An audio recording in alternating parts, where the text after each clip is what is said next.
Well, rhythm is totally not going to work distance learning. Pitch ought to be fine.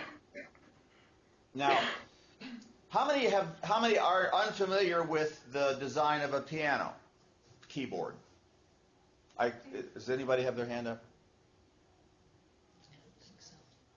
One. Okay, one. Okay, let's look at it then. Take a look. First off, I have a big problem with dictionaries and phone books because I really know the alphabet only up to G. A, B, C, D, E, F, G is the musical alphabet, and then it starts over at A. So anything after G I have to figure out. I have to think about it. Being a musician has its drawbacks, to be sure. Anyway, the piano keyboard is based on this design right here. Notice that there's groups of 2 black notes and 3 black notes. 2 and 3. 2 and 3. That's how you keep your place. Now notice that this one right here is next to a group of 2 black notes. You see it? And if I go up here to the next one marked C, it's also right next to a group of 2 black notes. Now, if you count the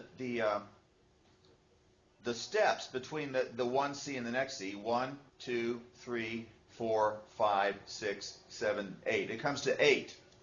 And 8, the Latin for 8 is octave.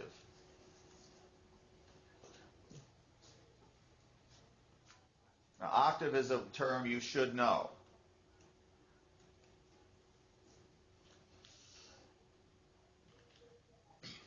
Now, there's something else you should know too.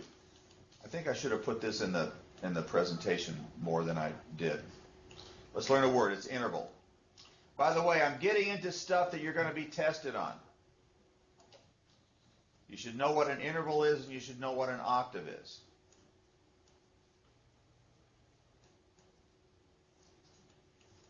An interval just means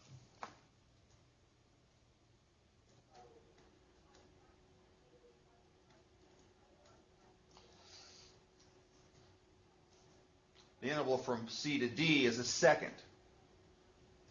The interval for Ambrose, would you point at the letters? Why don't you just play? You just play. Play CD. C to D? CD. Can you hear that? Yes. Valdez, can you hear that? Okay. CD is a second. CDE. That's a third. CDEF. That's a fourth. CDEFG. That's a fifth. CDEFGA. That's a sixth.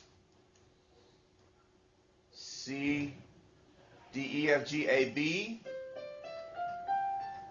That's a seventh. And C to C is an octave. Can everybody hear that this note sounds like that note? These two notes sound a lot more like the same note than these two notes, for instance. You can tell that those are 2 different notes. You could easily mistake this. Okay, going on. Who besides Wesley needs a review of the grand staff?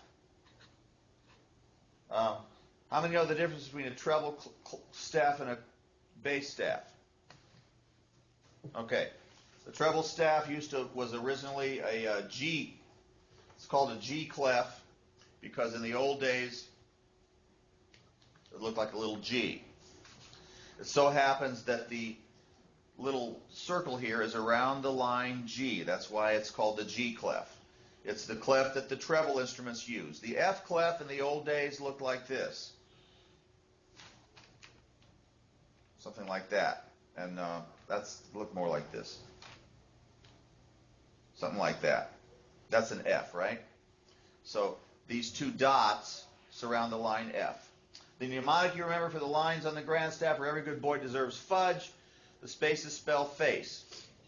The bass clef, good boys do fine always. And the spaces are all cows eat grass.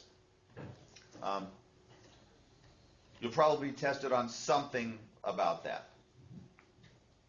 I'll be more specific as we get closer to our first test. It's a couple of weeks away. Okay. Here's another way of looking at the grand staff with all the notes. This note, middle C, is not called middle C because it's in the middle of the piano. It's called middle C because it's right between the two staves, right in the middle. Notice that this one in the bass staff looks just like this one in the treble staff. It's a dot with a line through it. Okay, like I'm kind of freaked about the computer messing up, and I also don't want to be boring. So, does anybody need me to do anything more with this? Everybody knows this, right? Anybody doesn't know it? Go ahead and stop me. I think we're good. Okay, good. Going on.